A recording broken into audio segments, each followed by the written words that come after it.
അപ്പോൾ ഈ ഒരു ആക്സിലുകളിൽ ഒരു ആക്സിലിൽ എഞ്ചിൻ്റെ പവർ ഉണ്ടാവും. അപ്പോൾ ആ ആക്സിൽ കറങ്ങും. അതിനെ നമ്മൾ ലൈവ് ആക്സിൽ എന്ന് പറയും.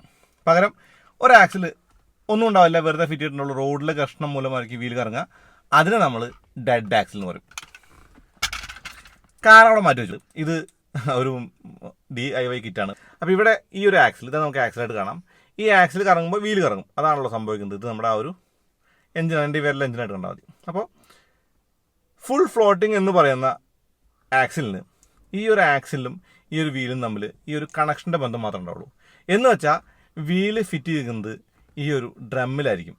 എന്നിട്ട് ആ ഒരു ആക്സിലിൻ്റെ സ്പൈൻ എന്ന് പറയുന്നത് വീലിലേക്ക് കൊടുത്തിട്ട് ആ വീലിനെ കറക്കുക ചെയ്യാം. അങ്ങനെ പറയുമ്പോൾ ആക്സിലിനകത്തേക്ക് ലോഡ് ഉണ്ടാവില്ല. ഈ ലോഡ് മുഴുവൻ ബെയർ ചെയ്യുന്നത് ഈ ഒരു മെമ്പറായിരിക്കും. എന്നാൽ സെമി ഫ്ലോട്ടിംഗ് എന്ന് പറയുന്നത് ശരിക്കും ഇത്രയേ ഉള്ളൂ. ഇതാണ് സെമി ഫ്ലോട്ടിംഗ്. ഇങ്ങനെയായിരിക്കും ഇത് കൊടുത്തിട്ടുണ്ടാവുക. ആക്സിൽ കറങ്ങുമ്പോൾ വീല് കറങ്ങും. ആക്സിലിൻ്റെ മുകളിൽ വീലിൻ്റെ വെയിറ്റ് ഉണ്ടാവും. കണ്ടോ?